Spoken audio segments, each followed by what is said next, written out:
Mean-Muggin, MMA with Chinny G. Hey, welcome everybody. Shout out to MMA Madhouse. Chinny G's proud to be a member of MMA Madhouse. We support local MMA. That being said, tonight I'll be joined by Joe Wilks, who will be fighting this weekend, I believe, on the Bellator card. So, without further ado,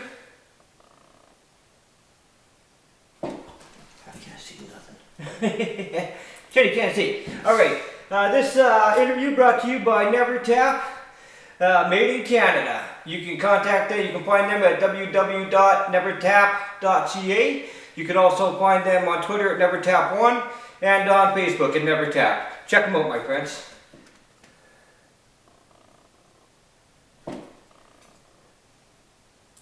Chinny needs his glasses for a minute. I don't see John Jones, so we're safe. And I don't see my glasses. Love it.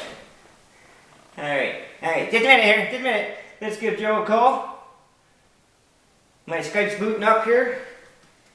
I did my glasses, I can see. Excellent. Excellent.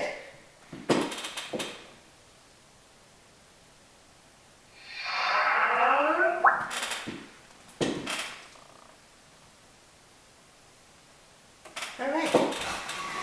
So let's get busy with it. And let's go Kelsey.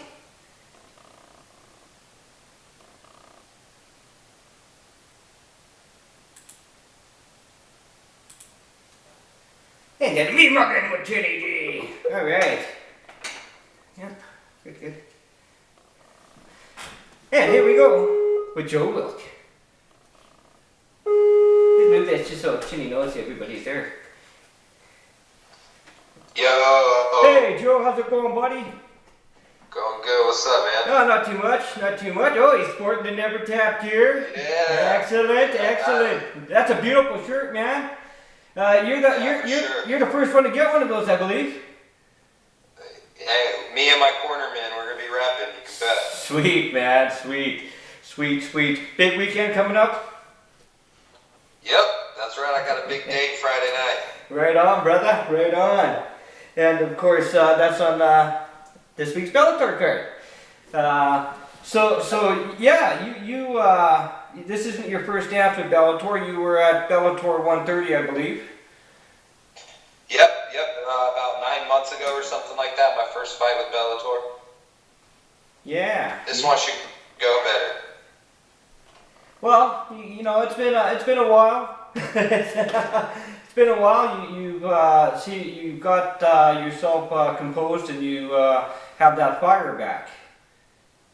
Yeah, absolutely. I haven't felt this ready in a long time, man. At my age and with everything I got going on, a lot of times it's easy to put myself on the back burner. And I got rid of a lot of the obstacles I had in my way and was really able to focus for the first time in a long time on myself and getting myself ready for a fight. Feels good not to have that anxiety or that worry about my conditioning or just anything but training. Everything went perfect for this, so I'm feeling ready to go, and I can't wait to knock his teeth out of his mouth. Sweet, right on. Has there been any trash talk leading up to this one? Not really that much, I don't think. I haven't heard anything from him. I always talk a little bit of trash, you know what I mean? But I'm sure we'll get into that a little bit this week when we start seeing each other. I love talking. I think it makes the fight a lot more fun. I try to entertain and everything. So if he wants to try to talk with me, he's in for a bigger fight there maybe than in the cage. I think I'm one of the best talkers in MMA. So we'll see what happens. You and Tim Hague, brother. Yeah, no doubt. Hey, I'll tell you what, man. I was trying to do some video research on Mr. Jenkins, and I ran across his rap videos. And if he fights anything like he raps, I should be able to whip his ass. Oh, he's in trouble then. About 30%. Right on. I just got some alerts cracking up all over the place here. Go away. I had to reboot my system because the weather here went out on me, so I had to go get downstairs, get my mobile stick, and set everything back up again. I'm glad you had to do it. I would have been lost, man. I still have a VCR and a Nintendo 64, so hey man, those things are worth money now. Hold up, well, not so much the VCR, but the 64, people are paying good money for those now. You can't have, no one can buy mine, man. That's my system. I still play that thing. That's the only video game system I play. What did I used to I play? haven't owned one since then. What did I used to play on that? Wing Commander, I think it was. I was quite into on that one. Yeah. We used to play a lot of King Griffey Jr. baseball, but you need friends for that. And I'm sitting around at night now playing Donkey Kong and Mario Kart and Super Mario World. I play all the old ones. Bond, I still play Bond 007. So I'm old school when it comes to video games, that's for sure. Video games and music. You know what? The original Bond 007 was probably the best first-person shooter ever of all time. That's what I think, man. Chinny knows that. I can't get into it. You can shoot the dude's head off or hat off when you're coming down out of the roof into the bathroom stall area. You can shoot his hat off and then pop him in the head. It's pretty cool, actually. Exactly. Chinny knows that game. Very cool, very cool. But for a lot of people that aren't familiar with you, I mean, you're not on the big stage. You're not a big name yet. You've been around a long time. You fought with Victory, Titan SC, and Titan now has a deal with Zupa. They're on Fight Pass now. They're carrying their fights. Right. Yeah, I saw that. That's really cool. I've never lost a fight for Titan, and I've never lost a fight on television. You know, and I was the former 45 champion of Victory Fighting Championships. Those are two events that have been really good to me, and you know, Titan not so much anymore. I haven't heard from them. I don't know how you're 5-0 with an organization and don't get any phone calls, but you know, if they're watching this, they can pick up the phone. Well, you're sitting in a good spot because you're on my show, and Miles the Warrior McDonald was also on my show, and we all seen how his debut went on the weekend. So proud of that kid, man. That was awesome. So happy for him. Great win. Yeah, man. There's a lot of Titan's a great launching pad for a lot of fighters that went on from there to make big names for themselves. You know that was originally based out of Kansas City, and a lot of the Kansas City fighters, man, have really came up big lately over the last few years. It's fun watching these guys. I came up in the sport with a lot of these guys, and so getting to watch them do their thing on a big stage is really awesome. And you're no stranger to streaking. You have, I think you had a 5-fight win streak up until you hit the current run you're on now. Not too bad. Not too bad. No, yeah. You know, I was on a 5-fight win streak and putting everybody down, and had both of the major organizations kind of fighting over me there for a little while, and that's always a good feeling, you know. But I'll tell you what, man, getting a kid to the UFC and being there and you know, obviously fighting for Bellator and coaching Caveman Rickles at Bellator and being involved with all the big shows, I love it to death. Don't get me wrong, but you know, for me right now, it's about who's the guy across from me. I want good fights. I want career-defining fights. Yeah. I'm not done. You know, I'm 33 years old, but I'm not done. I don't feel like I got all my piss and vinegar out of me. So I'd rather fight tough guys in a high school gymnasium than fight pussies on the UFC. You know what I mean? So I'm excited to be where I'm at right now, and I feel good about everything. And I'm ready to, you know, slap Bubba Jenkins in his head and take his spot, because I know everybody thinks he's such a prospect. So I'm going to put him down quick and get out of there, grab a beer at the bar, and then wait for the phone calls to pour in. No doubt, no doubt. So how's the weight? Good. Yeah, we're sitting at 12 over right now, so not too bad. You know, I've done more than that day of weighing. Yeah. Time. So I should hopefully be in single digits. That's my goal. Is anything single digits will put a smile on my face. Anything double digits, I won't be quite as happy. But I've never missed weight in my career, and never will. And you know, I'd rather get, you know, carted off to the hospital for trying than stand on that scale in front of everybody and miss weight on a weight that I agreed to, you know, weeks in advance. There's no room for that in this sport. You know, it happens with my kids sometimes, the guys I coach, and I don't put up with it. You know, when I sign a contract, any kind of a contract, you know, that's exactly what you're doing. You're giving your word and your name that you're going to do what the fuck it says on the contract. Right. And then you got all these guys that show up and don't even get close. I mean, probably in my career, I bet a third of my fights, the guys missed weight. You know what I mean? And or they call the week before and we have to do a catch weight or whatever. So I'm sitting at 12 right now. I'm hoping 8, 9 or something day of would be perfect. And either way, I'll make weight no matter what. Yeah, it's funny. Guys seem to think it's perfectly fine to come in 4 or 5 pounds overweight lately. It's ridiculous. Yeah, I think that it's the culture of our sport, man. Nobody's going to put in the work we put in, show up the day of weigh-ins, and then go home because the guy was a few pounds over. They know that you're going to fight anyway, so these guys are like, I'll just 2, 3 pounds, 4 pounds here or there. But luckily at the bigger stage, they start dealing with some money. I definitely have made a little bit of extra cash and stuff for guys missing weight, and I'm fine with that. At the end of the day, the guy you're going to stand across there and fight's the same guy. Doesn't, the amount of water he sucked the day before could or could not affect his performance, but he's still the same guy no matter what. So I agreed to fight Bubba Jenkins. I would have fought him at 55, 85, 205. So 45 it is, and I'll make sure I'm on weight. Right. So shameless plug time. You're fighting out of your own gym? That's correct. I fight out of Combative Sports Center. That's my gym in Manhattan, Kansas.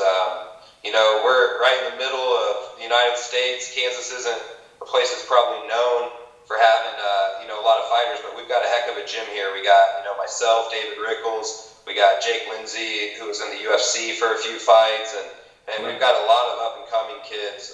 We've got 2 handfuls of entry-level pro fighters that are really trying to make a mark, and I've got about 30 active amateur fighters. So, this is what I do. I'm on the road every weekend. I'm a road warrior, you know what I mean? I feel like I'm a throwback to the old pro wrestlers. I'm on the road almost every weekend. I show up in time to teach on Monday. I teach Friday night and hit the road and do it all over again. I wouldn't have it any other way. I'm going to have to talk to Chris about getting me one of them hats. Chinny, like yeah, no doubt. Mean-Muggin, Chris, where's my hat? Where's my hat? Yeah, never doubt. Sure, I'm telling you, the shirt too. Hey man, how about those shirts? Are they not the softest fucking t-shirts you ever wore? No, I know. I'm sleeping in this thing, man. You didn't know. He was sponsoring me for a night. You didn't know it. You know what I mean? Yeah. And I love the Never Tap logo. I love Chris. He's a good guy. He's a friend of mine. I talk to him almost every day. I chat with him on Facebook. He's just a great guy, and ever since I made contact with him, he's just been a pleasure, man. And he's a great supporter of fighters. Fantastic, and there's not enough guys like him out there. There are a few, but there's not enough. Like this guy will bend over backwards for a fighter. Great guy. He's done nothing but great for me so far, man. And I was sitting, David, Caveman, and I were training, and we're watching the fights at Leighton. I get a call from the guy, and he's like, basically, hey, I've been watching you your whole career, and I know things haven't went your way the last couple fights, but I want to be on board, and it means the world to me to have support from anybody. There's a great lack of support for us for the fighter. When it's all said and done, the fighters are the guys out there doing it, Sure. It seems like it's always fighters last when it comes to money and support and everything, and it's just the culture. We're back to the culture again. They know that I will fucking fight Cain Velasquez for 25 cents at a Slim Jim, and so they're not going to come offering me $1 billion for anything. So anytime I get some support, to help with my training costs and just everyday life, you know what I mean? Yeah. This isn't easy. I have to sacrifice a lot to be able to have the time to get ready for fights, and so every penny that comes in helps. And sponsors are few and far between nowadays, so to have a sponsor like that contact me and especially because he's a fan of the way I fight and everything, it means the world to me, and I'll be never tapped till I die, man. The whole business can go away. You'll see me walking around in this shirt because I support those that support knows, man. That's how I've always been. I tend to have sponsors on my shorts that I haven't talked to in 2 years and haven't seen a penny from since 5 fights ago, but when I'm out there, if I've got space, the guys that have supported me, I'm going to support them too. And Chris is on that list, man. Hell of a guy. I'm glad I'm doing work with him, and I plan on making him proud and supporting his brand on Friday night. So Jenkins, what do you think you got to watch out for with Bubba? His breath. Bro, you know what I mean? Like, I'm concerned about anything to do with fighting, to be honest, because I'm not scared to stand up with him at all. And I think that we're probably relatively even there. And, you know, it just will come down to who's more willing to stand there. And I'm willing, if he wants to, you know, go in and bang this fight, I'm fine with that. I'm not going to get myself passed out trying over and over again to take down a Division I national champ wrestler. Yeah. So I'm going to try to take his head off. And I think he'll end up trying to wrestle with me. And that's fine. You know, I'm a Brazilian Jiu-Jitsu black belt. And on top of that, I've been wrestling my ass off for over a decade for MMA, and I consider myself a very above average MMA wrestler. You know, when we're out there fighting, that's not wrestling. Your stance is different. You know, there's a wall, there's an enclosure. Yeah. There's no pins. It's totally different. You know, and he's a takedown artist. If he wants to take me down and show off what he's got there, I'm welcoming it. You know, I love to fight off my back. I love to fight anywhere. Well, you're no stranger to submissions either, to dealing them up. No, yeah.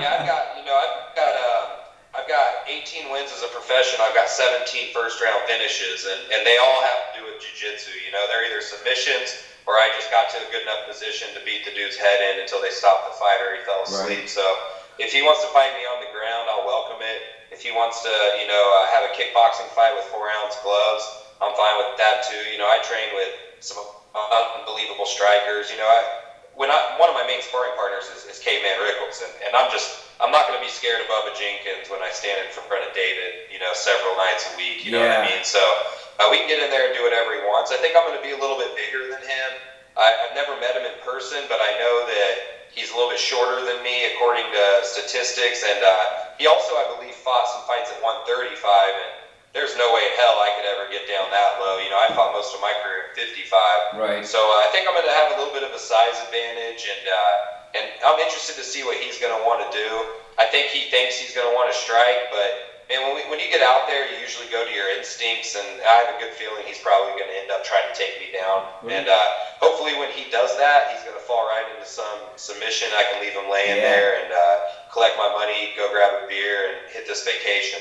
Right on, brother. So hey, man, what do you think of I was on Twitter with a fella today, and we were talking about the Shamrock slice fight. Yeah, and he was saying, well, if I want to see an execution, I'll you know, blah, blah, blah. I said, well, come on now. To be fair, we all knew how this was going to play out. Yeah, you know, so here's the thing. First of all, just about that event in general, they had David and I come out, you know, Bellator treated us great, put us right there at cage side, you know, and it was a great time. I literally sat next to Nick Diaz, and then 2 seats down from him was Fedor, and then a few seats down from him was Tito, and on and on and on. And so it was a really cool experience to meet a lot of those guys. There was really, really great fights, and I was really looking forward to the main event because just like a lot of us, you know, probably you included, a lot of guys, Ken was one of the first guys that we ever heard of, and one of the first guys that was out there doing it. Yeah. I remember being a kid and reading his book, you know, Inside the Lion's Den, and I grew up on pro wrestling, so I remember when he transitioned into pro wrestling too, and I was rooting hard for Ken, you know, because I think Kimbo's had everything handed to him. You know, Kimbo, I get it, you know, we're in a business of entertainment, but I could give a shit who he's beating up in a backyard, you know, or on a boat dock in Miami. I could really give a shit about any of that. Right. It has nothing to do with MMA to me, and you know, I think sometimes you get to skip the line a little bit, so to speak, and I think he's definitely one of those guys. He's gotten to jump into big cards and main events on big cards, and I guarantee you that he made more money off sponsors in that fight than I've made in my entire career fighting, you know what I mean? And I've been busting my ass for 15 years, not just beating up fucking bums in backyards, you know? Yeah. So I was rooting hard for Ken, and you know, and I thought he looked like he had it. You know, I was 10 feet away from that fight. I keep hearing all this talk about a fix. I mean, I literally was standing right behind the commentators. Joe Rogan and everything went down. Shit, man. Yeah, he's all over watching it right there, and I don't think that's the case. I really don't. I'll tell you that the one thing I thought Ken should have went for broke when he had his back and made more of an attempt to finish the fight. But let me tell you what else I know. I know Ken's old as hell, and I know Ken's carrying a shitload of muscle on that body, which requires a lot of oxygen. Yeah. I mean, I think he was a little frantic in there to get the takedown, and he was getting himself a little too excited, and didn't take advantage of the situation when he had it. And I think to a lot of people watching who don't know shit because they don't fight, they were like, oh, it was a fixed fight. I don't think so at all. I think Ken was already tired and was not confident in his ability to finish right then. And Kimbo hits like a truck. So when they got back up on the feet, he cracked him. That punch definitely wasn't fake. I seen it. I heard it. I was there. That part wasn't fake for sure. You know what I mean? Yeah, so, like they had a makeup man run in there and fuck his eye up for him real quick. So fast no one could see it. You know? Right. But you know, at the end of the day, man, it was a very entertaining car. I'm sure I haven't seen the numbers, but I'm sure a lot of people tuned in to watch it. So I'm just pumped to be involved with the organization, and I thought it was cool, man. Anytime you get treated nice like that, you get to paid basically to go out to St. Louis and sit cage side and watch a bunch of really high-level fighters and watch a legend in the main event. And did I mention that Animal from the Legion of Doom, the original Road Warriors, did his ring entrance? So I'm standing there. Now let me tell you a little something about me. I've mentioned it a couple times, but I grew up on this shit. Like, until the age of about 16, 17, I gave a shit about nothing but pro wrestling and basically chicks for a couple years, you know what I mean? But and that was always my favorite tag team, Pocket Animal, and I even read Animal's book. And so I'm sitting there, and we're waiting for the fight to start, and it had kind of been dead for a while. They'd been at commercial, it seemed like forever. And all of a sudden, music hit, and it's Animal out there in shoulder pads and everything. Yeah, exactly. I damn near lost my mind. And, David Rickles is much younger than me, and he's kind of like, who's that? And I was like, motherfucker, I need to school you on this. That right there is a legend. So then afterwards, so the fight ends, first thing I do is I go try to sneak my ass backstage. We had these VIP passes, but we didn't have commission bracelets. So I'm back there trying to hustle my way backstage because all I could think about was I gotta meet Animal. I didn't get to do it, but it was cool to get to see him that up close and get to see him do his thing. And since it was such a surprise, I didn't know it was coming. It definitely was. That was without a doubt was the highlight of my night. You know, I met Hoist Gracie, Fedor, sat next to Nick Diaz, saw some great fights. 20 years from now, ask me, hey, what happened that night when you went to Bellator in St. Louis? I'm going to be like, fucking Animal, came out, and shoulder pads, you know what I mean? That was the highlight for me. I thought it was really awesome, and I'm all about the entertainment factor, so I thought it was great that they were doing something just to even pump it up more, you know? Awesome, man. Yeah, I thought it was fun. But back to Ken Shamrock there, he held that choke for a long time. And I don't care what anybody says, you know this as well as I do, those arms were burnt by the time he let that choke go. Oh, for sure. And I'm telling you, man, I think his arms were burnt 2 seconds into the fight. Anyone that's ever fought will tell you this. If you don't keep your composure when shit kicks off, you can be in the best shape of your life. You can have a 10-pack abs, 2% body fat, and run fucking marathons. If you don't keep your composure, you're not going to have any gas. I have been in fights where I was running up mountains, Rocky IV style, sprint training, I was training with, college wrestling teams, unbelievable shape, and I was throwing up in my mouth in between the first and second round. And now that has nothing to do with what kind of shape you're in. It has everything to do with your composure. That was me in my first jiu-jitsu class. I was a puker.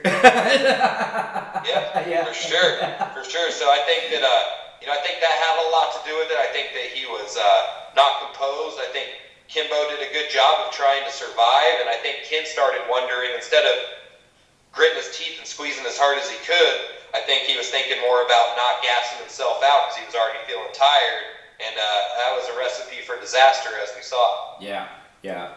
Well, and let's face it, Kimbo's got a pretty big neck on him too. He's a big dude, man. He's a big dude. He sure what's up with that? What's up with that fucking chest hair? It's like an arrow. Man, That just looked weird. My wife said, what the fuck is that? I said, I know, right? My wife's big MMA fan too, so I got a great wife. She indulges me. Yeah, you're lucky. I finally got my fiance has been training jiu-jitsu like religiously now for about a year and a half. It took me 5 years to get her in there.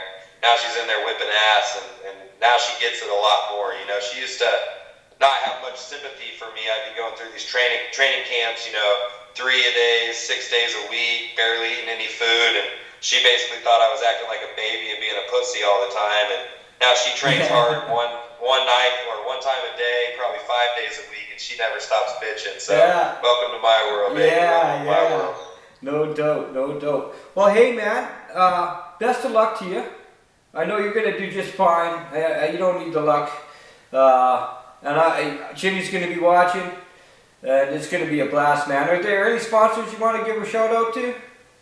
Yep, just like I always say, man, right there, check it out. Never tap. You know, he told me when he sponsored me that it has nothing to do with not tapping out during a fight. It has everything to do with just not giving up on yourself, not giving up on life. And man, I'm all about that. That sounds like that's music to my ears. You know what I mean? So I want to thank Never Tap for the support. Thank Chris for the support. You know, all my other sponsors are great, but they're all local and they all love me. They're all friends. You know, Chris is this guy that came and supported me out of nowhere because he's a fight fan and a fan of mine personally. So I want to give all credit to him. One shout out, one sponsor. Never Tap. Right on, brother. Right on. We'll see you in the weekend. Yeah, no doubt. Tune in, Spike.com. I'm going to get rid of them. You know what, brother? I never miss a fight, ever. I've watched 3 fights at once some nights. A minute broadcast, and I can get Chris a little bit more. Hey, man, thanks for the interview, too, man. I told you once before, I'll tell you again. I'm the Donald Cerrone of interviews, man. Anytime, any place. You call me in the middle of the night, you call me on Sunday. I'm ready to do an interview anytime, man. This is what I love to do. So awesome, brother. We'll have you back after the fights. No doubt. Peace, my friend. All right, goodbye. Night. Well, my friends, wasn't that awesome? Chinny thought that was awesome. Here we go. Let's get this set up. Oh. So yeah, that was awesome, man. Again, big thanks to Never Tap. We love Never Tap here at the Chinny G show. Mean-Mugging, MMA with Chinny G. Great guy, Joe Wilk. Be fighting this weekend on the Bellator card. Don't miss that, my friends. It's going to be awesome. Alright. Once again, proud to be part of Team Madhouse, man. MMA Madhouse, we love you. Remember, my friends, at the end of the day, we're all one. Be good to one another, my friends. Peace. And, Mean-Mugging with Chinny G. Chinny loves you guys. Peace, my friends.